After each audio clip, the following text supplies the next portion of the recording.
So thank you, Chairman. So this afternoon, the last and the least. So I've heard so interesting presentation. I'm not sure it will be at the same level. So in any case, I have to say in advance that this talk will deal about phenomenological approaches. So I've heard several discussion, several talk about mechanics of materials. Here I will talk about effective stress, and in this case, effective stress is somehow related to strength. Of course, effective stress definition is based on mechanics of materials, but is not strictly related to actual behavior of materials itself. So, let us consider effective stress as any effective scalar value defined at the notch or crack, and dependent, of course, from the stress-strain field, and let us say somehow related to strength. And the problem is how to compute effective stress.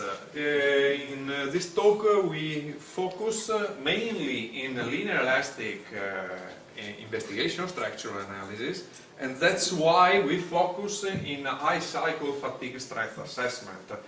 So we heard in the previous session interesting discussion in relationship between high cycle fatigue and corrosion at crack.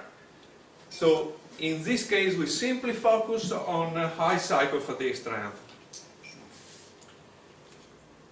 And there are several examples in literature of effective stress definitions, and several definitions have been explained previously. So briefly, we have fatigue notch sensitivity is exactly the same explained before, is the most simple, and the effective stress is related to the nominal stress by means of a coefficient, and the coefficient is dependent from a material parameter and dependent to the stress concentration factor.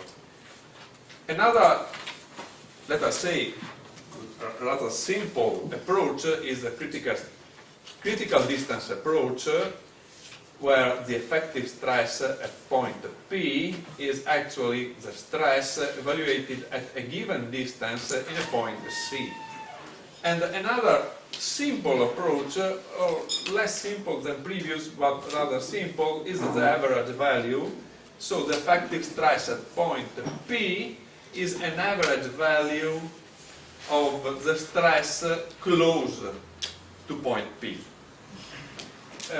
Probably some of you have already heard talk by the research group of University of Ferrara.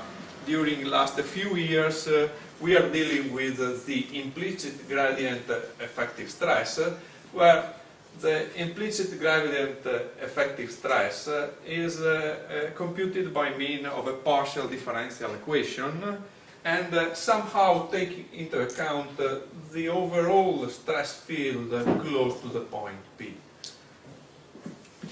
Well, the constants D, Q, R, C are usually calibrated according to mechanical property of base material, so they are fitted. That's why I'm saying that these are phenomenological approaches.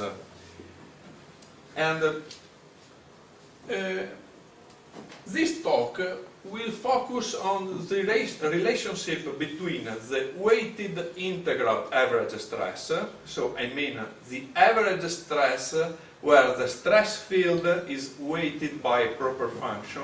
In this case we will consider is an exponential function, as a matter of fact is a Gaussian function, and how is related to the implicit gradient. And we focus on this approach because, in our opinion, there are some advantages in these approaches.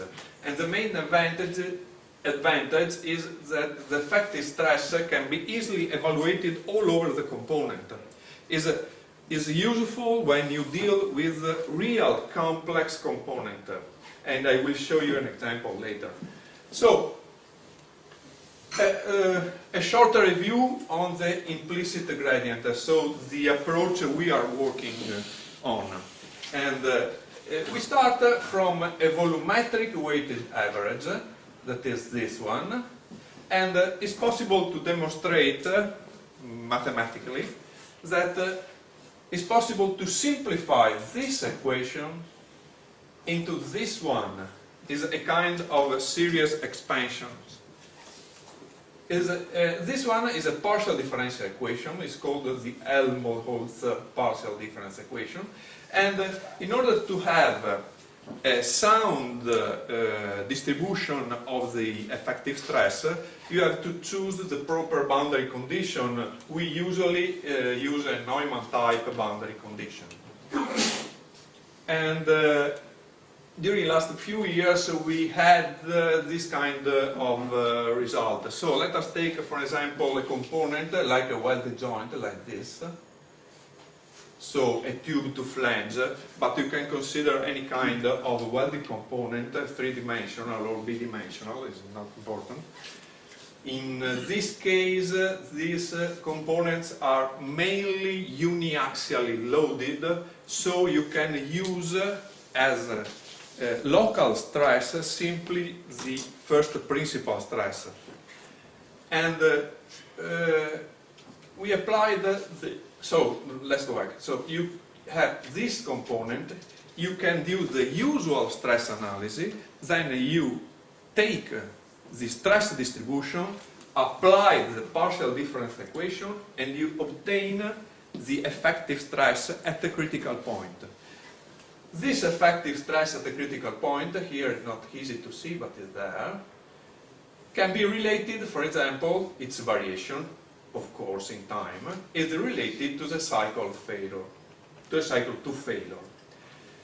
So, as far as we know, this is the only approach that is able to put together every kind of welded structure in only one strength curve, that is this one, considering even spot welded joints, and it's not published yet, but we are working even in laser welded joint, and they are in the same curve.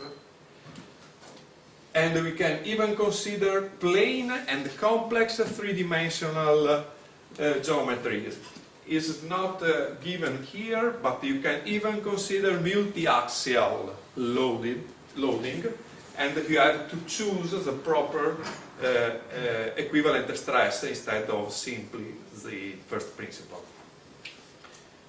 And the approach has been applied even to, let us say, not welded components, but simply sharply notched component. This is a specimen with a rather strange notch.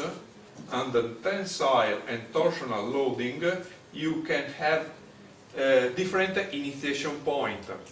So under tensile loading, the critical point is that, and this is the crack.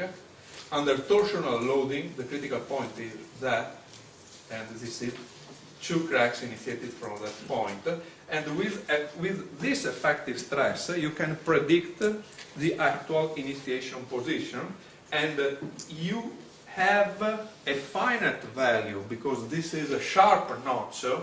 So, as you know, the notch is singular, linear elastic stress field is not finite, but the effective value is finite and is related to the strength.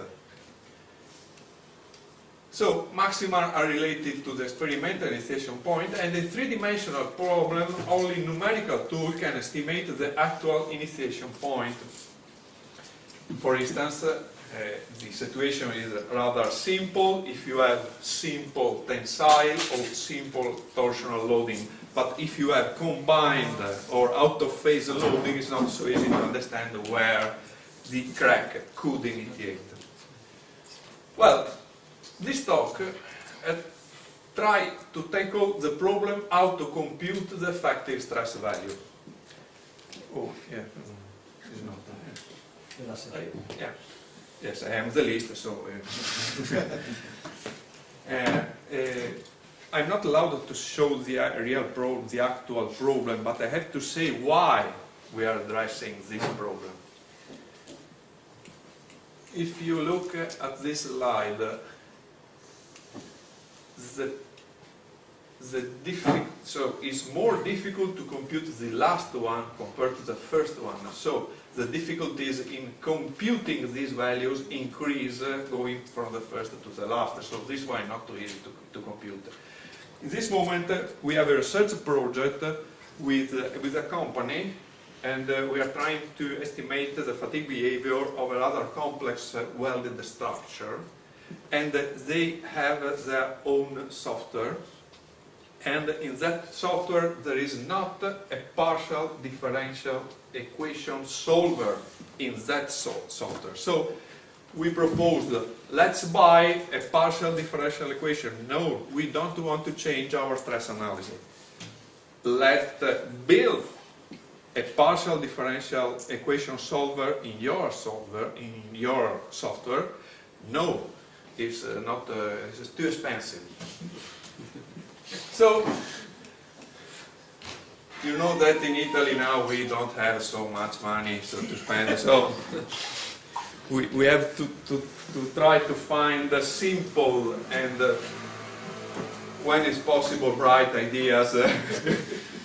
And so, let us try to understand the relationship between the integral effective value and the implicit gradient effective value.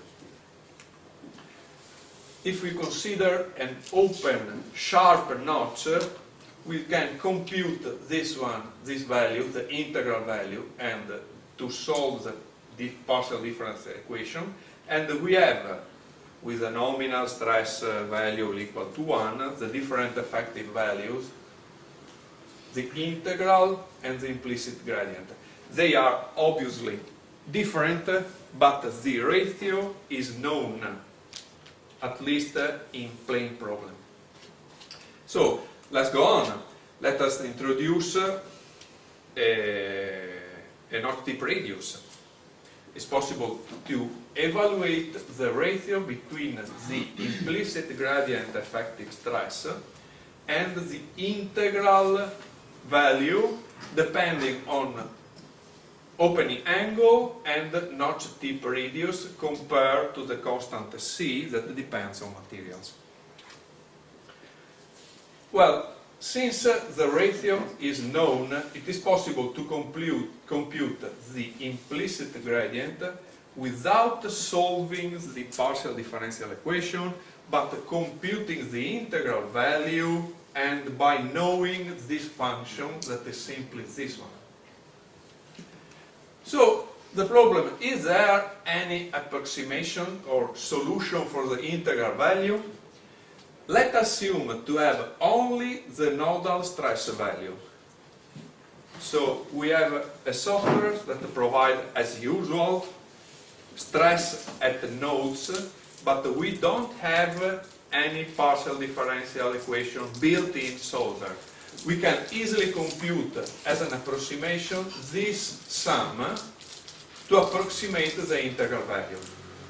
Well, the nodal stress, here we have the nodal stress, here are the function depending from the distance from the point P, but the problem of this formula is that we have to know or to compute what is called the nodal weight n that depend on the size of the mesh. So, as I told you, one simple idea to compute n.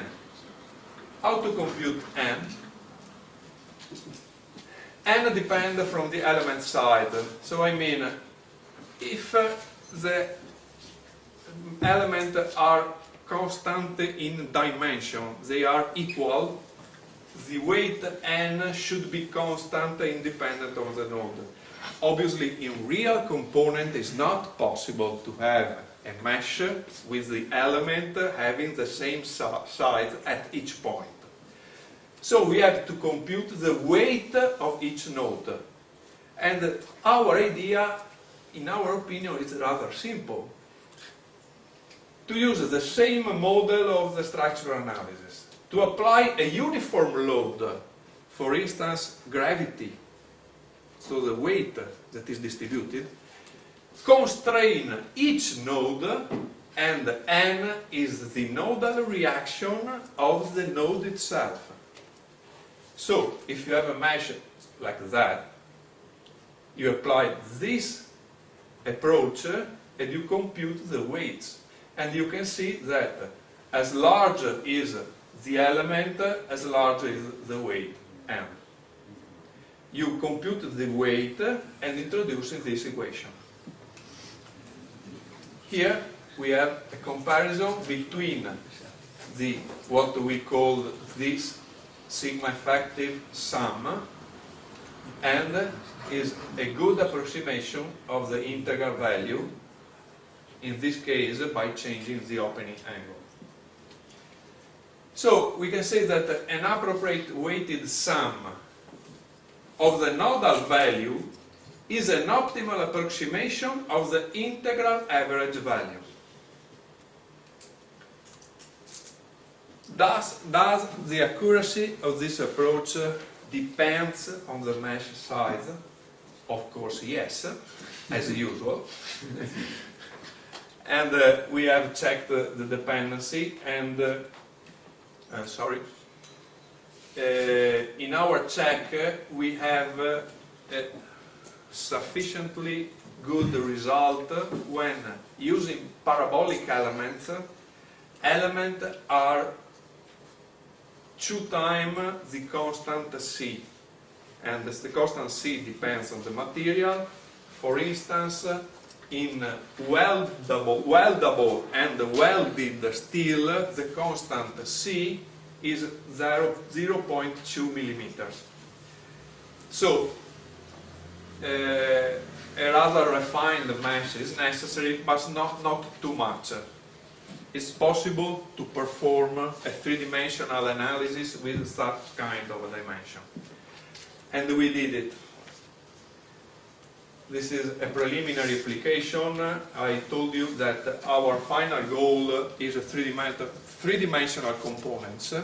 So here we have a first application to 3-dimensional component, a rather easy and simple welded joint, but investigated in a 2D shape and in 3-dimensional shape. And till now, so at this moment, we have an error close to 5% in the accuracy of this approach. We think that this approach in a 3-dimensional application has this error because the coefficients we fitted, as I showed you previously, have been fitted in 2-dimensional analysis. So in this moment we take into account the stress gradient in this direction, of course, so the gradient in the plane. In this moment we are not able to take into account by means of the coefficients, but only by means of the stress analysis. We are not able to take into account the gradient in the third direction. But in any case, we are working on it. So, integral average and implicit gradient can be easily computed by means of a software with a built-in partial differential equation solver. But it's easy that. The ratio between the integral average and the implicit gradient is known. So, a numerical approximation of the integral average can be evaluated by a proper sum of nodal stress value. Several 3-dimensional cases have been already tested, so the main conclusion that at this stage we think that the implicit gradient, that is the most difficult effective stress value to compute,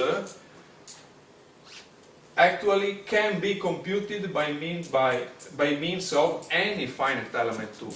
even without a built-in partial differential equation solver. And since I'm the last, I think that I can even finish and stop here. So.